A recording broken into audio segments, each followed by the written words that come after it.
Outside of this fine channel, some of you know me as retro magazine archivist Dudley of Yesterzine, but I'm also a racing sim addict. A glance behind me probably counts as proof for this.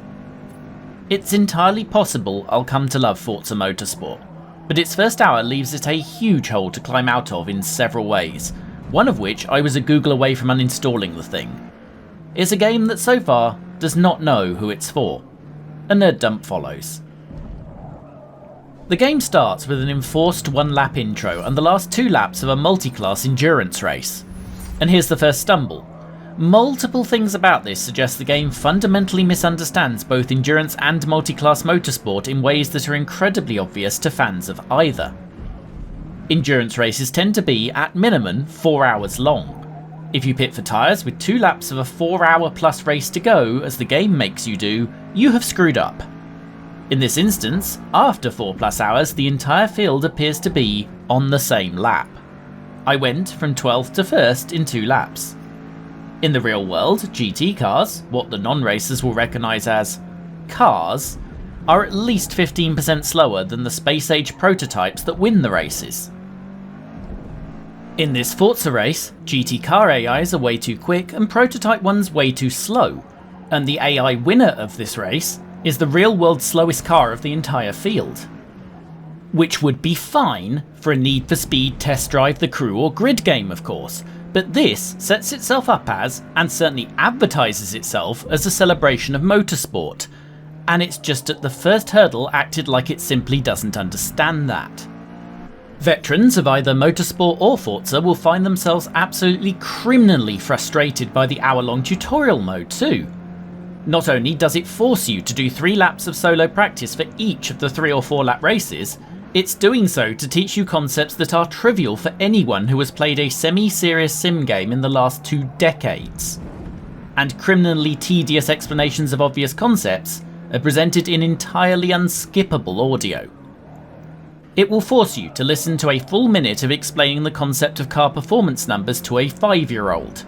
We know. We've played any of the first 7 versions of this game, any of 5 Horizons, multiple Gran Turismos, the Cruise test drives, etc. It will not only insist on demonstrating in tedious detail upgrading a car, but will make you do it in the middle of the first championship. I didn't want to. I'd had a really good race to just win, and I didn't want to make it easier. I had to go back to the menu and undo it. It also gates any upgrading of your car by locking parts until you've driven a very long way. By the end of that hour in the Mustang, I'd got less than halfway to unlocking full upgrades. If you, in the late game, fancy trying an absurdly modded Ford Focus in a series, but hadn't driven it before, you're not going to be able to without possibly hours of busy work, even if you have infinity money. So who is this for? You have annoyed your sim fans and Forza veterans who you are teaching absolutely nothing, but of the casual Simcade fans, who is sticking around for an hour of a game giving you unskippable sermons on things you either know or don't care about for what is a total of about 15 minutes of actual racing in that first hour? Physics-wise on a pad, it's exactly as uninvolving as I thought it would be. Decades of refining physics models means these games really can't be controlled with a pad, so it turns on things like steering damping that mean your inputs no longer fully correspond to the car's movements, as being in the almost out-of-body-like in-car view demonstrates perfectly, as the wheel moves however it wants to. You're in a no man's world where enthusiasts won't use a pad and casuals won't like how it feels on one because it still demands you drive exactly like a sim, or you'll turn on so many driving aids it's a slow arcade game instead. It's gorgeous on a Series X though, I'll give it that.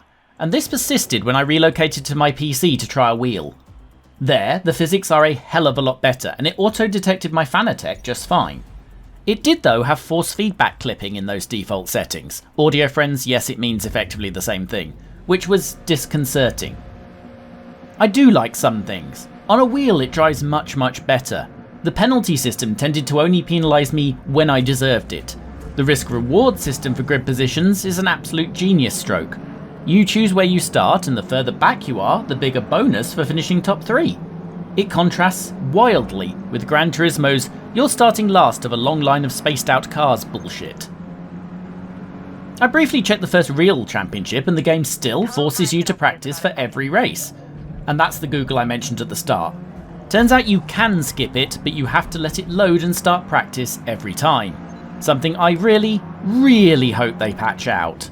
I don't have much hope, given they forced a searingly bright objective marker on you in Horizon, which turns itself back on every single time, and was bad enough I quit a Horizon DLC for the first time in the series' 12-year history.